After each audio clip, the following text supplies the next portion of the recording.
The war is going on. The war hasn't stopped, and operations on the ground by the Israeli forces is still going on. They have,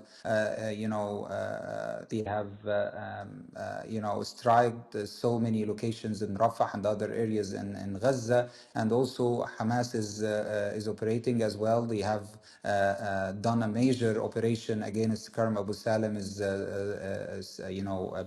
military base, and for the Israeli forces, and what we are seeing now is that a kind of an acceptance from Hamas for a proposal, and we still haven't heard from Israel. Of course, Netanyahu, the last statement by Netanyahu was threatening to invade Rafah as soon as possible, and he said that he approved the operation, but this operation could be paused if a deal was reached. And I think that was used as a strategy of a carrot and stick with Hamas to place pressure, but Hamas insisted that a ceasefire is reached.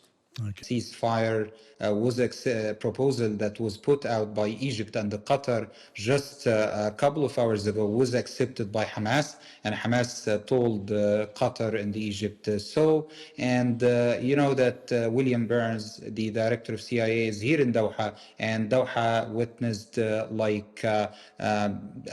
very active diplomacy during last hours to achieve this goal, just to save the negotiations, which was on the brink of failure, with the Rafah invasion looming and the threats from Israel to invade Rafah. So what we are seeing now is a major development in the course of the war, a ceasefire proposal put by Egypt and Qatar, and what looks like kind of a compromise by both sides of the conflict to come to an agreement, which details aren't known yet. We have heard so many rumors, but we are working on our sources to confirm the details of that agreement. Yeah. But we know that Hamas insisted that any agreement should state clearly that a ceasefire between, or a cessation of hostilities is reached within the deal,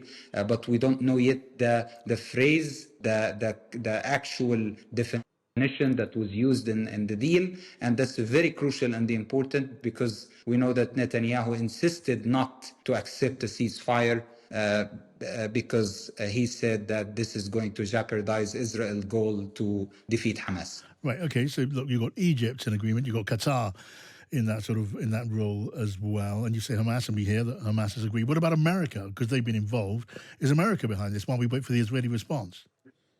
Of course, William Burns is here in Doha, and he's been engaged in discussions and meetings with the Qatari side. And what's happening right now is that they've come up with apparently a kind of a proposal that was accepted by Hamas. So the U.S. is very active recently in this, making sure that a deal reached. And there was a call a couple of hours ago between President Biden and Netanyahu about that. They talked about Rafah. They talked about the ceasefire, a possible ceasefire or a possible deal of hostages swap. And I think the pressure that the United States have placed on all parties, and the active role of Qatar in these negotiations, and also Egypt, played a major role in reaching the event or the kind of development that we have right now. Okay, but as we speak, we're hearing from Israel that there have been explosions seen in Rafah. Does that mean that the Israeli invasion, the Israeli offensive, is carrying on regardless of these talks? We have to understand that the hostilities is going on from both sides. The war is going on. The war hasn't stopped, and operations on the ground by the Israeli forces is still going on. They have, striked so many locations in Rafah and other areas in Gaza, and also Hamas is operating as well. They have done a major operation against Karm Abu Salem's military base, and for the Israeli forces, and what we are seeing now is that a kind of an acceptance from Hamas for a proposal, and we still still haven't heard from Israel. Of course, Netanyahu, the last statement by Netanyahu was threatening to invade Rafah as soon as possible, and he said that he approved the operation, but this operation could be paused if a deal was reached. And I think that was used as a strategy of a carrot and stick with Hamas to place pressure, but Hamas insisted that a ceasefire is reached. Okay, we'll watch that situation as it develops. Now, meanwhile, we originally agreed to talk, didn't we? After the Israeli closing down your operation in Israel, they say, of course, ministers, the Israeli side are saying you are a mouthpiece for Hamas. What do you say to that? Actually, this unfounded, baseless allegations heard by the Israeli force, the Israeli government, and is so in so many occasions, and we vehemently denounce that. We think it's baseless, unfounded, and it's a way of intimidating Al Jazeera to stop the coverage from Gaza and to conceal what's happening there, the atrocities happening there, and the intimidation. I mean, this is the least dangerous action by the Israeli government against Al Jazeera.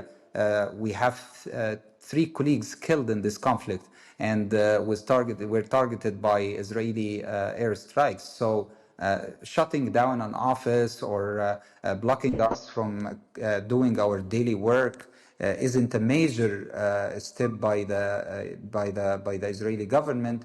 It's a part of a sequence of or a loop of failure that the Israeli government tried to unleash against us to make sure that our coverage doesn't continue, or delegitimize the coverage by saying you stopped working from Israel, so your coverage is one-sided. Okay. We are committed to 2 narratives of the story and a 2-sided kind of storytelling, and we will continue to do that despite this pressure and intimidation by the Israeli government. All right, Mohamed Moawad, Managing Director at Al Jazeera, thank you for your perspective on that story.